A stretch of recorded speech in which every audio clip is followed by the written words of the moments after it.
प्रिय देशवासियों, नमस्कार। हम सभी ने बीते दिनों में देश का सामर्थ्य और उसका संयम दोनों देखा है। मैं सबसे पहले भारत की पराक्रमी सेनाओं को, सशस्त्र बलों को, हमारी खुफिया एजेंसियों को, हमारे वैज्ञानिकों को, हर भारतवासी की तरफ से सैल्यूट करता हूं। हमारे वीर सैनिकों ने ऑपरेशन सिंदूर के लक्ष्यों की प्राप्ति के लिए असीम शौर्य का प्रदर्शन किया। मैं उनकी वीरता को, उनके साहस को, उनके पराक्रम को आज समर्पित करता हूं हमारे देश की हर माता को, देश की हर बहन को और देश की हर बेटी को ये पराक्रम समर्पित करता हूं। साथियों, 22 अप्रैल को पहलगाम में आतंकवादियों ने जो बर्बरता दिखाई थी, उसने देश और दुनिया को झकझोर दिया था। छुट्टियां मना रहे निर्दोष मासूम नागरिकों को धर्म पूछकर उनके परिवार के सामने, उनके बच्चों के सामने बेरहमी से मार डालना, यह आतंक का बहुत विभत्स चेहरा था, क्रूरता थी। ये देश के सद्भाव को तोड़ने की घिनौनी कोशिश भी थी। मेरे लिए व्यक्तिगत रूप से ये पीड़ा बहुत बड़ी थी। इस आतंकी हमले के बाद सारा राष्ट्र, हर नागरिक, हर समाज, हर वर्ग, हर राजनीतिक दल एक स्वर में आतंक के खिलाफ कड़ी कार्रवाई के लिए उठ खड़ा हुआ। हमने आतंकवादियों को मिट्टी में मिलाने के लिए भारत की सेनाओं को पूरी छूट दे दी और आज हर आतंकी, आतंक का हर संगठन जान चुका है कि हमारी बहनों बेटियों के माथे से सिंदूर हटाने का अंजाम क्या होता है। साथियों, ऑपरेशन सिंदूर ये सिर्फ नाम नहीं है, ये देश के कोटि कोटि लोगों की भावनाओं का प्रतिबिंब है। ऑपरेशन सिंदूर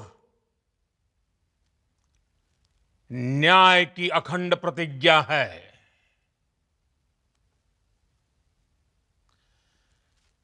6 मई की देर रात, 7 मई की सुबह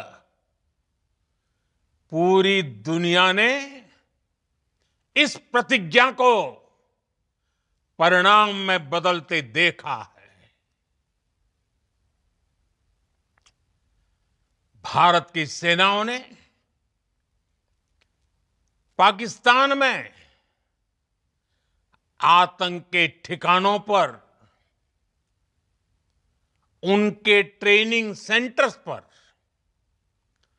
सटीक प्रहार किया। आतंकियों ने सपने में भी नहीं सोचा था कि भारत इतना बड़ा फैसला ले सकता है। लेकिन जब देश एकजुट होता है, नेशन फर्स्ट की भावना से भरा होता है, राष्ट्र सर्वोपरि होता है, तो फौलादी फैसले लिए जाते हैं, परिणाम लाकर दिखाए जाते हैं। जब पाकिस्तान में आतंक के अड्डों पर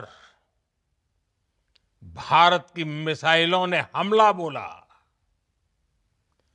भारत के ड्रोन्स ने हमला बोला, तो आतंकी संगठनों की इमारतें नहीं, बल्कि उनका हौसला भी थर्रा गया। बहावलपुर और मुरिद के जैसे आतंकी ठिकाने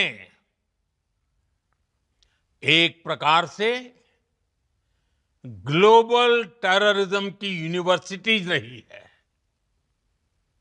दुनिया में कहीं पर भी जो बड़े आतंकी हमले हुए हैं, चाहे 9/11 हो, चाहे लंदन ट्यूब बॉम्बिंग हो, या भारत में दशकों से जो बड़े बड़े आतंकी हमले हुए हैं, उन सब के तार कहीं ना कहीं आतंक के इन्हीं ठिकानों से जुड़ते रहे हैं। आतंकियों ने हमारी बहनों का सिंदूर उजाड़ा था, इसलिए भारत ने आतंक के ये हेडक्वार्टर्स उजाड़ दिए।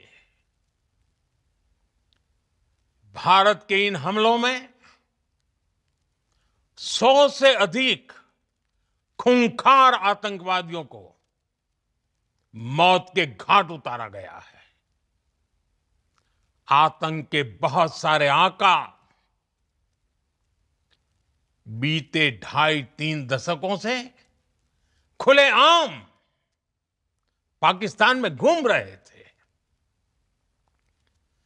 जो भारत के खिलाफ साजिशें करते थे। उन्हें भारत ने एक झटके में खत्म कर दिया। साथियों, भारत की इस कार्रवाई से पाकिस्तान घोर निराशा में गिर गया था, हताशा में गिर गया था, बौखला गया था। और इसी बौखलाहट में उसने एक और दुस्साहस किया। आतंक पर भारत की कार्रवाई का साथ देने के बजाय पाकिस्तान ने भारत पर ही हमला करना शुरू कर दिया। पाकिस्तान ने हमारे स्कूलों, कॉलेजों को, गुरुद्वारों को, मंदिरों को, सामान्य नागरिकों के घरों को निशाना बनाया। पाकिस्तान ने हमारे सैन्य ठिकानों को निशाना बनाया। लेकिन इसमें भी पाकिस्तान खुद बेनकाब हो गया। दुनिया ने देखा कि कैसे पाकिस्तान के ड्रोन्स, पाकिस्तान की मिसाइलें भारत के सामने तिनके की तरह बिखर गई। भारत के सशक्त एयर डिफेंस सिस्टम ने उन्हें आसमान में ही नष्ट कर दिया। पाकिस्तान की तैयारी सीमा पर वार की थी, लेकिन भारत ने पाकिस्तान के सीने पर वार कर दिया। भारत के ड्रोन्स, भारत की मिसाइलों ने सटीकता के साथ हमला किया। पाकिस्तानी वायुसेना के उन एयरबेस को नुकसान पहुंचाया, जिस पर पाकिस्तान को बहुत घमंड था। भारत ने पहले 3 दिनों में ही पाकिस्तान को इतना तबाह कर दिया जिसका उसे अंदाजा भी नहीं था। इसलिए भारत की आक्रामक कार्रवाई के बाद पाकिस्तान बचने के रास्ते खोजने लगा। पाकिस्तान दुनिया भर में तनाव कम करने के लिए गुहार लगा रहा था और बुरी तरह पीटने के बाद इसी मजबूरी में 10 मई की दोपहर को पाकिस्तानी सेना ने हमारे डीजीएमओ को संपर्क किया। तब तक हम आतंकवाद के इंफ्रास्ट्रक्चर को बड़े पैमाने पर तबाह कर चुके थे। आतंकियों को मौत के घाट उतार दिया गया था। पाकिस्तान के सीने में बसाए गए आतंक के अड्डों को हमने खंडहर बना दिया था। इसलिए जब पाकिस्तान की तरफ से गुहार लगाई गई, पाकिस्तान की तरफ से जब ये कहा गया कि उसकी ओर से आगे कोई आतंकी गतिविधि और सैन्य दुस्साहस नहीं दिखाया जाएगा, तो भारत ने भी उस पर विचार किया। और मैं फिर दोहरा रहा हूं, हमने पाकिस्तान के आतंकी और सैन्य ठिकानों पर अपनी जवाबी कार्रवाई को अभी सिर्फ स्थगित किया है। आने वाले दिनों में हम पाकिस्तान के हर कदम को इस कसौटी पर मापेंगे कि वो क्या रवैया अपनाता है। साथियों, भारत की तीनों सेनाएं, हमारी एयरफोर्स, हमारी आर्मी और हमारी नेवी, हमारी border security force BSF, Bharat के अर्धसैनिक बल लगातार अलर्ट पर है।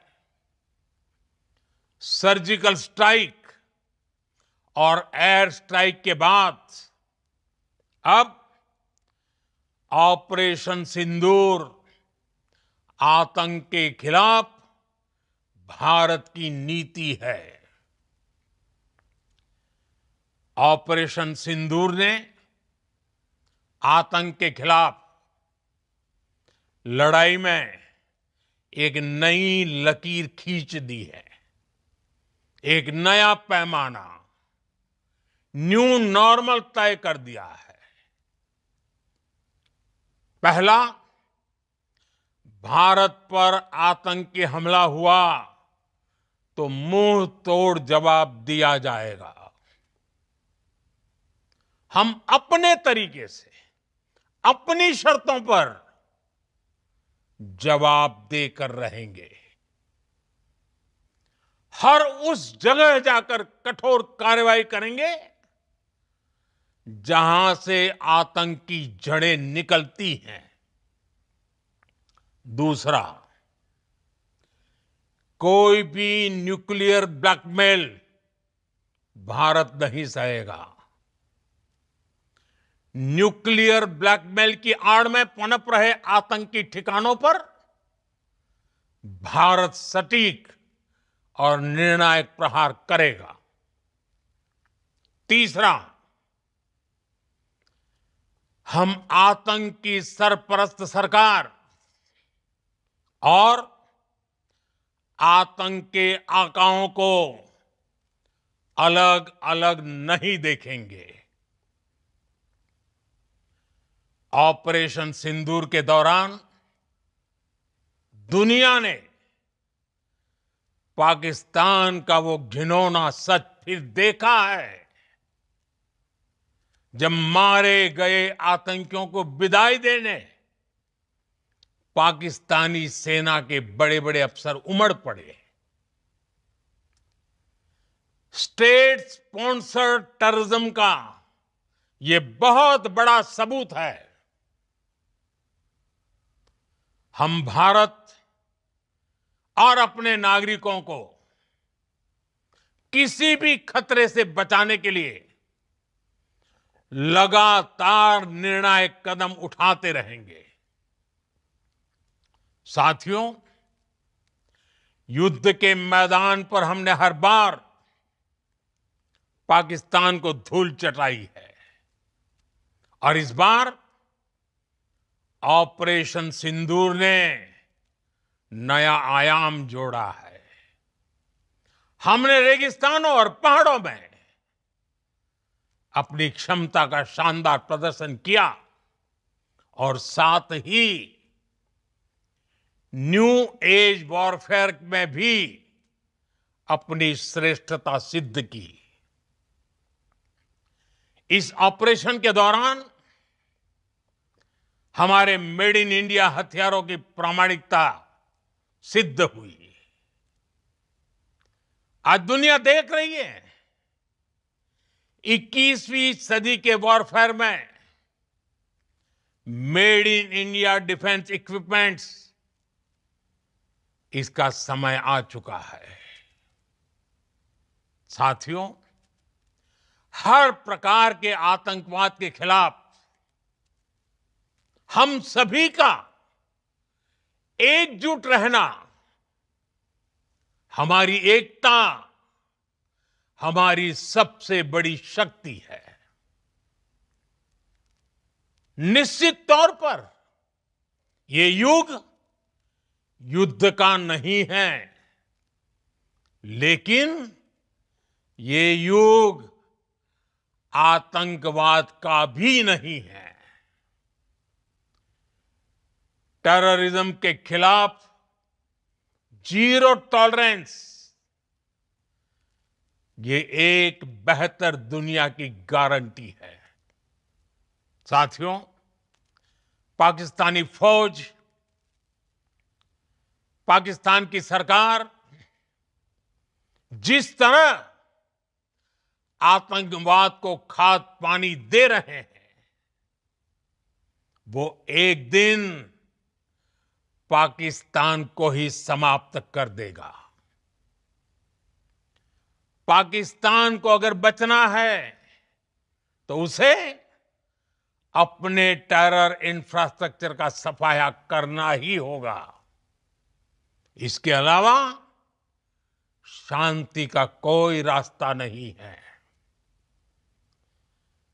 भारत का मत एकदम स्पष्ट है।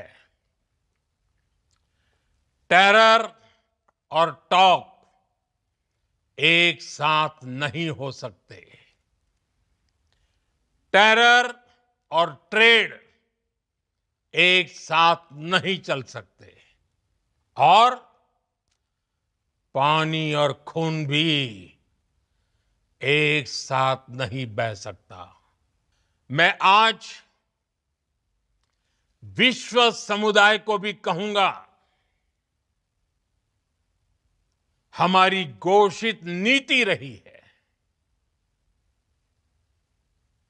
अगर पाकिस्तान से बात होगी तो टेररिज्म पर ही होगी। अगर पाकिस्तान से बात होगी तो पाक ऑक्युपाइड कश्मीर पीओके उस पर ही होगी। प्रिय देशवासियों, आज बुद्ध पूर्णिमा है। भगवान बुद्ध ने हमें शांति का रास्ता दिखाया है। शांति का मार्ग भी शक्ति से होकर जाता है। मानवता शांति और समृद्धि की तरफ बढ़े, हर भारतीय शांति से जी सके, विकसित भारत के सपने को पूरा कर सके, इसके लिए भारत का शक्तिशाली होना बहुत जरूरी है। और आवश्यकता पड़ने पर इस शक्ति का इस्तेमाल भी जरूरी है। और पिछले कुछ दिनों में भारत ने यही किया है। मैं एक बार फिर भारत की सेना और सशस्त्र बलों को सैल्यूट करता हूं। हम भारतवासी के हौसले, हर भारतवासी का एकजुटता का शपथ, संकल्प, मैं उसे नमन करता हूं। बहुत बहुत धन्यवाद। भारत माता की जय। भारत माता की जय। भारत माता की जय।